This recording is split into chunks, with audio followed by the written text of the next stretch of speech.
प्यारे बच्चों, आज हम आपके लिए लेकर आए हैं एक नया टॉपिक। एक छोटा सा टॉपिक है जो रीजनिंग में भी काम आता है, जो मैथ में भी काम आता है। सिर पैर वाले क्वेश्चन। सिर पैर वाले क्वेश्चन आप बहुत ही आसानी से बिना किसी फॉर्मूले के आज के बाद करना शुरू कर देंगे। चलिए देखते हैं पहला क्वेश्चन क्या है। आपकी स्क्रीन पर पहला क्वेश्चन पहुंच चुका है। भेड़ तथा गडरियों के एक समूह में 16 पैर हैं। भेड़ तथा गडरियों के एक समूह में 16 पैर हैं जो सिरों की संख्या से 10 अधिक है। अब सिरों की संख्या से 10 अधिक है, इसका मतलब सिर क्या है भैया, इससे 10 कम है। पैरों से 10 कम है तो 16 में से 10 घटा देंगे तो 6 सिर है। इसका मतलब इनमें भेड़ों की संख्या ज्ञात करनी है, भेड़ों की संख्या बतानी है। देखिए भाई, भेड़ है, देखिए भाई क्या है, भेड़ है और गडरिये हैं। भेड़ है और क्या है, गडरिये हैं, गडरिया है। ठीक है जी, गडरियों की संख्या की बात करेंगे यहाँ पर। ठीक, अब यहाँ पर सबसे पहले आप एक बात समझ लें कि इसने जो चीज़ें दी हैं वो क्या क्या दी हैं, उन्हें आप लिख लें। उन्हें आप जो है हमने यहाँ पर लिख दिया आपके लिए। क्या, अगर पैर की बात करूँ, अगर मैं पैर की बात करूँ तो 16 है, और अगर सिर की बात करूँ, अगर सिर की बात करूँ तो इससे 10 कम मतलब 6 है। इससे 10 कम मतलब 6 है। अब आगे कुछ नहीं, सारा काम इसी से होना है, सारा काम इन्हीं सिर और पैरों से होना। जो निकालना वो निकल जाएगा भैया। अब देखिए एक बात बताइए कि भेड़ के कितने पैर होते हैं। भेड़ के कितने पैर होते हैं, 4 पैर होते हैं। अगर आपने देखी होगी भेड़, बिल्कुल उसके कितने पैर होते हैं, 4। किसी की एक आधी टांग टूट गई हो उसको नहीं लेना भैया, उसको उस पर ध्यान नहीं देना। नॉर्मल वे में देखना है कि भेड़ के कितने पैर होते हैं, 4। और गडरिया तो आदमी है, इसका मतलब इसके पैर कितने हैं भैया, 2। इसके पैर कितने हैं भाई, 2। मतलब भेड़ के पैर 4 हैं और गडरिये के पैर कितने हैं, 2। भेड़ के पैर 4 हैं और गडरिये के पैर कितने हैं, 2। सबसे पहला काम आपको क्या करना, जो सिर है उसकी गुणा हमने 4 में और 2 में करनी है। मतलब इनके पैरों की संख्या में सिर की गुणा करनी। जैसे सपोज करो मैं ये मानूं कि 6 जो है भेड़ हैं तो उनके टोटल पैर कितने हो जाएंगे, 6 चौक 24 हो जाएंगे। 6 चौक 24 मतलब सिर की गुणा पहले हमने एक भेड़ के पैरों में करी और सिर की गुणा फिर हमने एक गडरिये के पैर में करी, तो 6 दूनी आ जाएगा 12। 6 दूनी आ जाएगा कितना, 12। 6 दूनी आ जाएगा कितना, 12। बीच में पैर रखने, बीच में आपको पैर रखने और एलिगेशन लगाना है, मिश्रण का काम लगा देना। क्या लगा देना, मिश्रण का काम लगा देना। बड़ा ही आसान काम होने जा रहा है, बड़ा ही मस्त काम होने जा रहा है। 24 में से 16 घटा दो, 24 में से 16 घटा दो मेरे भाई, 24 में से 16 घटा दो मेरे चांद। तो 24 में जब 16 घटा देंगे तो कितना आएगा, कितना आएगा, 8 आएगा। कितना आएगा, 8 आएगा। कितना आएगा, 8 आएगा। और 16 में से 12 घटा दो, 16 में से 12 घटा दो। देखिए यहाँ 24 में से 16 घटा था, यहाँ 16 में से 12 घटना। मतलब क्या है, ये बीच वाली संख्या ना इन दोनों में से एक से कम होगी, एक से ज्यादा होगी। ना दोनों से कम होनी चाहिए और ना दोनों से ज्यादा होनी चाहिए। एलिगेशन तभी तो लगता है, ये तो सबको पता है। तो 16 में से 12 गए, कितने बचे, 4। अब अगर मैं अनुपात निकालूं तो 4 एकम 4 और 4 दूनी 8, कुल मिलाकर इनका जो अनुपात बना वो कितना बना, 1:2। 1:2 भेड़ की संख्या निकालनी भैया। तो यहाँ पर देखिए टोटल कितने हैं, टोटल की अगर बात करूँ 1 और 2 3, तो 3 यूनिट जो है वो किसके बराबर हैं, 3 यूनिट बराबर जितने सिर हैं उसके बराबर ये रखा जाएगा। जितने सिर है उसके बराबर रखा जाएगा। तो 1 यूनिट किसके बराबर हो जाएगी भैया, 2 के बराबर हो जाएगी। और यहाँ पर किसकी संख्या बतानी, भेड़ की। मतलब हमें 1 यूनिट की ही वैल्यू बतानी। अगर हम भेड़ की बात कर रहे हैं तो 1 यूनिट की ही वैल्यू बतानी। तो भेड़ कितनी आ गई भैया, यहाँ पर भेड़ आई है 2। भेड़ कितनी आई है, 2। भेड़ कितनी आई है, 2। अगर गडरियों की बात करें तो 2 दूनी 4 हो जाएंगे, 2 दूनी 4 हो जाएंगे। अभी थोड़ा बहुत अगर कंफ्यूजन है ना तो अगले क्वेश्चन में दूर कर देते हैं, दूसरा क्वेश्चन ले लेते हैं और इस क्वेश्चन में जो थोड़ा बहुत कंफ्यूजन है उसको मिटा देते हैं। आपके लिए दूसरा क्वेश्चन लगा देते हैं। दूसरा क्वेश्चन क्या है भाई, एक चिड़ियाघर में चूहे और कबूतर हैं। क्या है भैया, चूहे और कबूतर हैं, चूहे और कबूतर हैं। ठीक है, यदि कुल 90 सिर हैं, यदि कुल 90 सिर हैं, सिरों की संख्या कितनी है, 90। सिरों की संख्या कितनी है, 90। और पैरों की संख्या कितनी है, 224। पैरों की संख्या कितनी है, 224। तो कबूतरों की संख्या बतानी है। देखें, चूहे की बात करेंगे, चूहे की बात करेंगे और कबूतर की बात करेंगे। चूहे की बात करेंगे और कबूतर की बात करेंगे। अब अगर यहाँ पर देखें तो चूहे के कितने पैर होते हैं, आप बताइए। चूहे के कितने पैर होते हैं? घर घर में चूहा घूम रहा है, घर घर में चूहा घूम रहा है, सबको पता होना चाहिए चूहे के कितने पैर होते हैं। 2 पैर मत लगाती हो, क्योंकि चूहे के होते हैं भैया 4 पैर। चूहे के कितने पैर होते हैं? 4। चूहे के कितने होते हैं? 4। और कबूतर भी सभी ने देख रखा भैया, उसके 2 पैरों में। कबूतर के कितने पैर होते हैं? 2 होते हैं। कबूतर के कितने पैर होते हैं? 2। फिर वही बात है, 90 की गुणा 4 में भी करेंगे और 90 गुणा 2 में भी करेंगे, 90 गुणा 4 में भी करेंगे और 90 गुणा 2 में भी करेंगे। तो सबसे पहले 90 गुणा 4 में कर दो, 9 चौक 36 मतलब 360 आ गए, और 9 दूनी 18 मतलब ये 180 आए, और बीच में वही रखना आपको 224। बीच में क्या रखना? 224 रखना। चलिए घटा दो भैया। अब 224 में से 180 घटा दो, 224 में से 180 घटा देंगे तो कितना है? 44। 224 में से 180 घटाए तो कितना है? 44। और 360 में से 360 में से घटा दो मेरे भाई 224, तो कितना बचा भाई?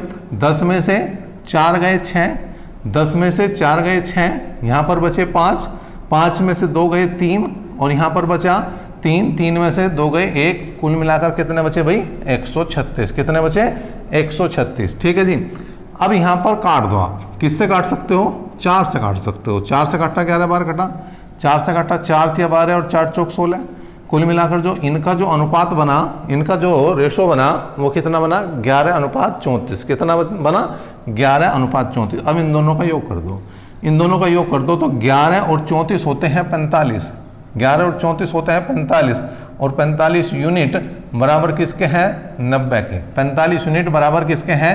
90 के। तो 1 यूनिट बराबर किसके हो जाएगा भैया? 45 दूनी 90 मतलब 2 के बराबर हो जाएगा। 1 यूनिट बराबर किसके हैं? 2 के।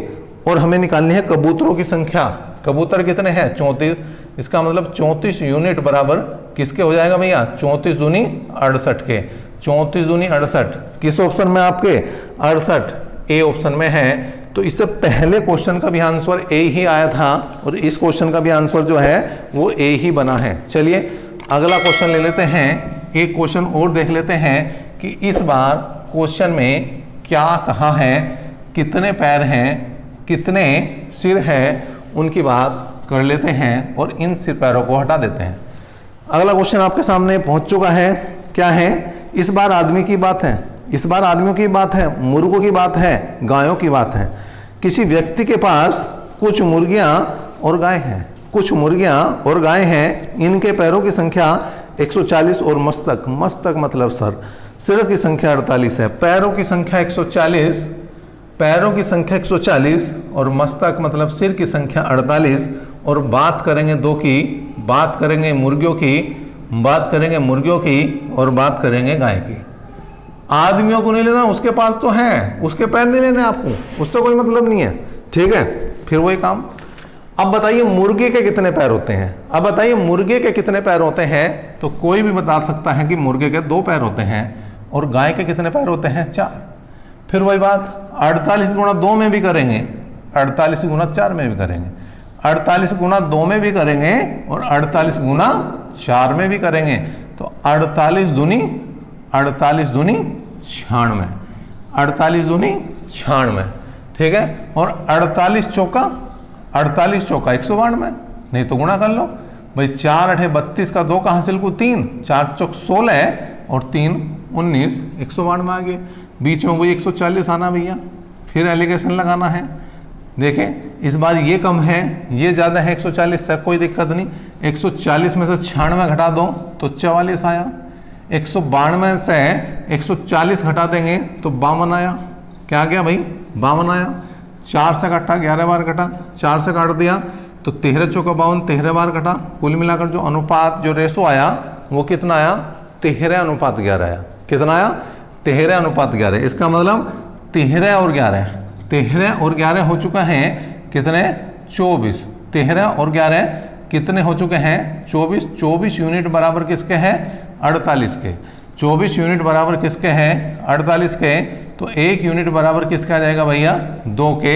24 दूनी हो जाएगा 48, 24 दूनी हो जाएगा 48।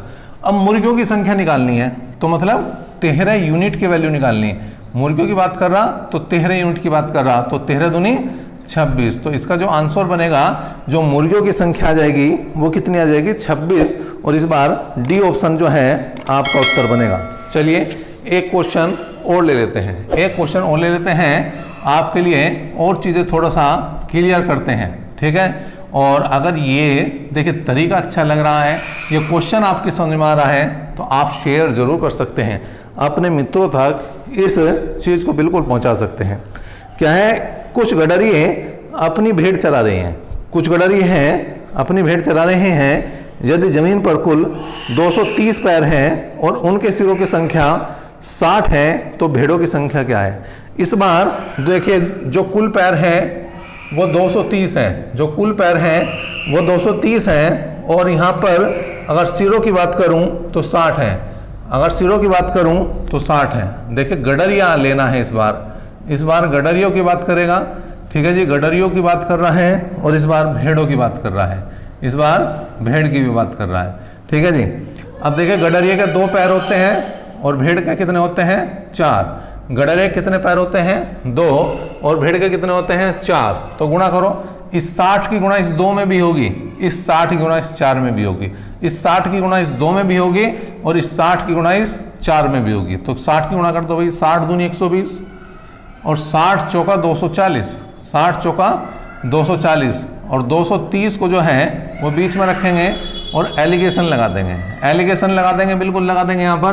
तो यहाँ पर 230 में से 120 घटा देंगे तो 110 बचेगा, कितना बचेगा 110, और 240 में 230 घटा देंगे तो 10 बचेगा। इसका मतलब जो अनुपात है वो 1:11 बनेगा, कितना बनेगा 1:11। तो 12 यूनिट, 12 यूनिट जो है वो किसके बराबर है, वो 60 के बराबर है। 12 यूनिट जो है वो किसके बराबर है, वो 60 के बराबर है। और 1 यूनिट किसके बराबर आ जाएगा भैया, 1 यूनिट जो है वो 12 पंजे 60, मतलब 5 के बराबर आ जाएगा। निकालना क्या है, निकालना है हमें भेड़ों की संख्या, निकालना क्या है हमें भेड़ों की संख्या, और भेड़ का जो अनुपात है वो 11 है। इसका मतलब 11 यूनिट अगर हम निकाल दें तो कितना जाएगा, 11 पंजे 55, और 55 इसका सही जवाब होगा, सटीक जवाब होगा। तो ये तरीका आपको कैसा लगा बिल्कुल हमें कमेंट बॉक्स में कमेंट करें, और अगर अच्छा लगा है तो वीडियो को शेयर जरूर